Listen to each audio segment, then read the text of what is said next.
So far, these are my stats for my 50K combine. Right now, if you look to the right, I am up $3,000. Since the consistency rule is about 50%, I'm a bit over it. So I have to take another trade and then I need to win about $200 and then I'm able to pass the challenge. Today is Monday, December 15th, and we are halfway through this month and then it'll be the New Year's. So we'll see if I'm able to pass the challenge. I was able to avoid this fake out today and also not take a trade and not lose money because I also look at market alignment and I also was patient. If you look through the levels, the market did break down pre-market high and then later it fell all the way down to the previous day's lows. It held it for a second and then later it broke down and it gave it a retest, but over here, just looking at the price action, this was not clear enough for me to take the trade and it was kind of sloppy. So that's why also being able to read the price action is important on the actual break and retest level. It's funny because sometimes you see the market not react properly to your level. It's not really respecting your level. But then when it actually breaks above to the opposite direction,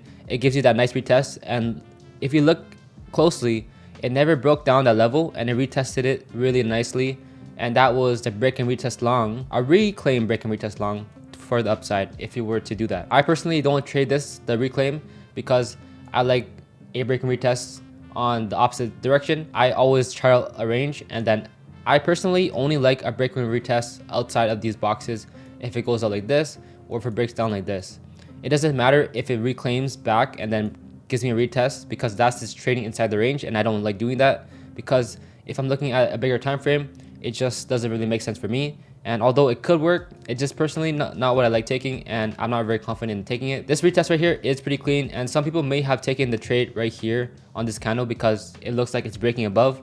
But then once it starts falling aggressively right here, people might get scared out or they probably took the position too early and then they just get stopped out, but then realize the trade was still valid because it never broke back below this level. The left here is the Nasdaq, but the right here is the ES. And since I look at both of them and I make sure I also look at market alignment, I did not take the trade.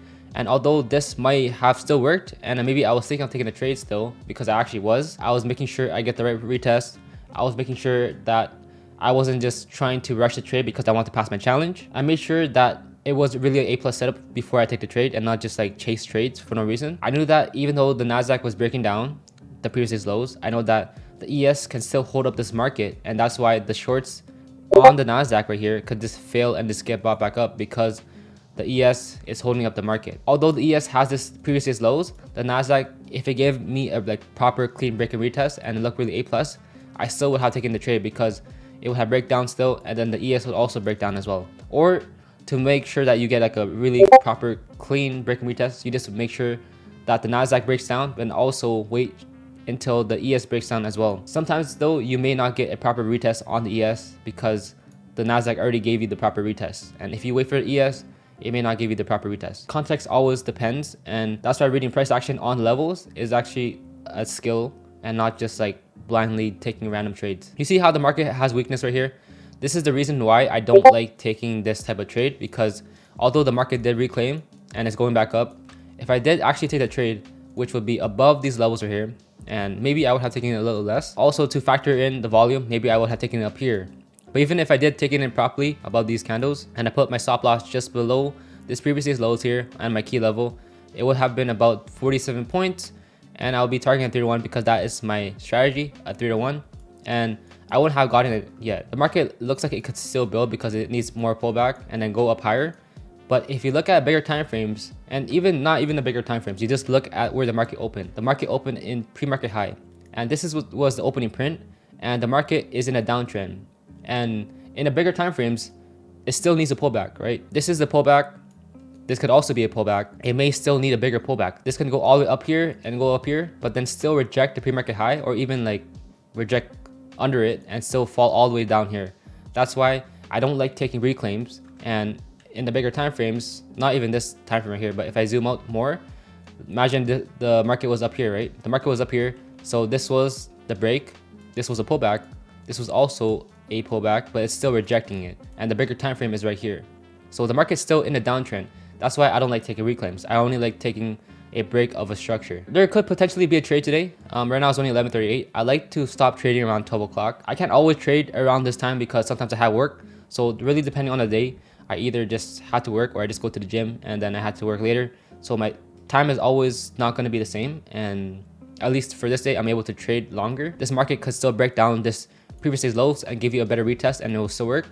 But for me, I might want to make sure it breaks down this demand zone because this can hold the whole market up and I might just get chopped up again. And it's almost 12 o'clock, so I probably just won't even take a trade at all, to be honest. Even though for me, there was no trade here, there was a trade in the morning, and you can also take this reclaim long, and you don't even have to target 3 to 1. Like if your strategy was 2 to 1, if your strategy was a 1 to 1, you will still have got this area right here, or you can even short the pre-market high. So I am gonna go to the Nasdaq. I'm gonna go to the bigger time frames, like the 1 hour. This is what happened. There was this whole zone in the market, and like it was a really big range. On Friday last week, I did take a trade. I took the break and retest of this previous day's lows, which was this day. That was the previous day's lows on Thursday, and on Friday I marked it out. I had a break and retest of that level. I got a nice trade. This box I drew right here is still a range, and it respected it multiple times, and that's why it worked. This break and retest worked. But then also, if you're just looking at the bigger time frames, this was still a break and retest because this was a break, but it still needed time to retest the level, and this was the retest that it needed, and that was the pre-market high still. That was also the Thursday lows and also these lows right here. Then the market just rejected pre-market high, and that was a short. For me, I don't trade the bigger time break and retest, but it does work. And if you like swing trades and if you like bigger time analysis, then this can really work because it is a really good break and retest though. I trade in the 2-minute time frame, so that's why I don't do it, and I like intraday break and retests. And although this is a intraday break and retest, I still just don't like it because it's not enough confirmation, at least for me, because I like intraday break and retest, and I like the break and retest outside my zones, and this was inside my zone. That is the recap I had today, and also thank you for 200 subscribers because that's the milestone that I want to hit before the end of the year. And also, one more thing, if you guys haven't joined the Discord, it's a free community for traders just like me and you to just join and communicate and just talk about trading and develop as a trader. And what I like to say in every single video, how you do one thing is how you do everything. Keep staying disciplined, keep staying consistent, and let's just get 1% better every day, and I'll see you in the next one.